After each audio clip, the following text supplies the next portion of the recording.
This is what really scares me. They're saying that they're planning for a 30 to 40% drop in the workforce. 30 to 40%? Wait. Whoa, Buster Brown. You're telling me 1/3 to almost 1/2 of workers aren't going to be showing up for their payday? This is the worst economy in the world.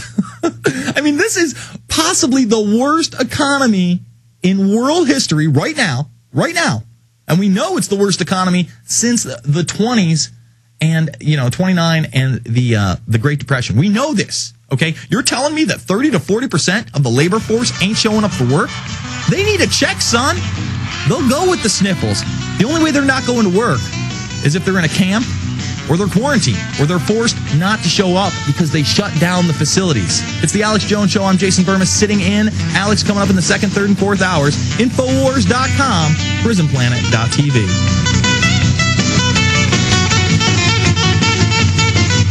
Can't be done. We've got a long way to go. We are back. It's the Alex Jones Show. I'm Jason Bermas sitting in. For those that don't know, I'm a bit of a filmmaker. I've got this film right now, 9/11 anniversary coming up. It's not too late to order Fabled Enemies and show people what really happened on 9/11. Who was detained? Who was behind it? Who were the main funders? What happened with the 9/11 Commission? What happened with the anthrax attacks?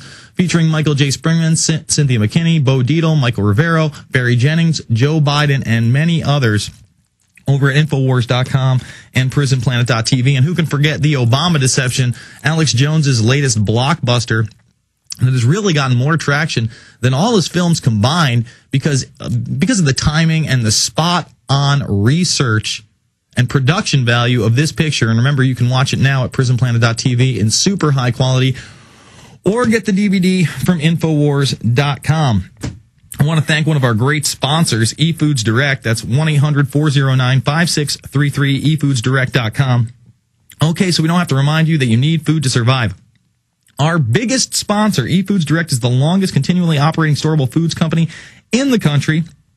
They also happen to be true patriots and have supported the freedom movement for years and years with the looming food shortages and the current economy, not to mention the possibility of quarantines with this swine flu vaccination. Who knows what's going to happen in the next few months, folks? If you want to be holed up with your family and you want to make sure that they actually have food, eFoods Direct, 1-800-409-5633. Now, I'm going to wrap up on this swine flu conference in just a moment. We were hitting up the point that 30 to 40% of the labor force is supposed to drop from this. I mean, that should tell you that they are getting ready for mass quarantines, for mass vaccinations. Even though they've said it, it's all over the Washington Post. It's in the Washington Times, the New York Times, the New York Post, the Chicago Tribune.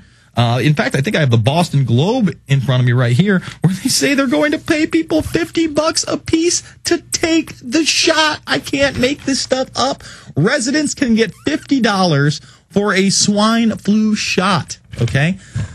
But on the other side, we're going to do some video action. We're going to show you Tim Geithner talking about how we just can't audit the Fed. Just can't audit the Fed. Doesn't matter if there was a huge victory yesterday in New York. Okay, a New York judge finally stepped up to the plate, swung at the ball, and hit a double. He didn't knock it out of the park yet because there is an appellate court, and I'm sure that the Fed, even though they lost, they're going to, claim they need an appeal. Basically, he wrote a 47-page letter saying, look, these guys have to report who they're giving the money to. They have to report on these loans. We need transparency. But that's the last thing they want. That's why Barack Obama stands up there in grandstands and says, Ben Bernanke has studied the Great Depression so much. We are honored to have him as a Fed chairman. I nominate him again. So Bernanke's so well studied on this economic collapse that happened in the late 20s and early 30s that he knows how to make it even more gradual here at home now. That's what that's about. It's about gutting this economy one more time. Let's gut it. Let's take it apart and put it back together in our own little New World Order image. And that's what this is. Anyway, we're going to play Geithner for about 5 minutes on the next segment. We're going to play the Invisible Empire trailer. We're also going to come up and show you exclusive footage of Jesse Ventura and Alex Jones discussing the new True TV show that Jesse is doing. I think it's called Conspiracy Theory. Tentatively, we'll see what happens with it. But let's continue with this document. We need to train our workers to screen for symptoms and know what to do when workers fall ill. I mean, the guy next to you starts coughing, we may need to call in the National Guard. If there's a little sniffles, he's got a little runny nose, could be the swine flu. We better call the officials. That man needs to be quarantined. And the thing is that they're doing the same thing in schools. Okay, here it is right here. Concurrent breakout session number 12, school and university pandemic planning. They are going to train teachers to screen for symptoms and know what to do when teachers fall ill. Look, don't get too excited. Don't get too excited. Don't warn anybody. Keep everybody nice and calm. Keep the situation calm. Then say you have to go to the office. You step outside.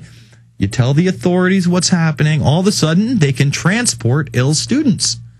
Transport ill students. And they also talk about the bus routes here to get the general populace. That's why the school systems are good, because they can use the bus routes to ship people into the school systems for mass vaccinations, whether they're children or not.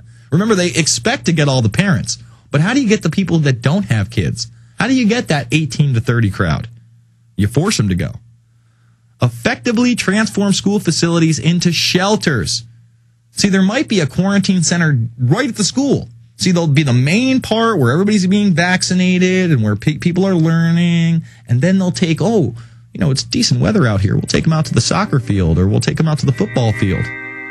We'll make that the makeshift vaccination quarantine center. It's the Alex Jones Show. I'm Jason Bermas sitting in. We're live over at prisonplanet.tv and Infowars.com. Back after this.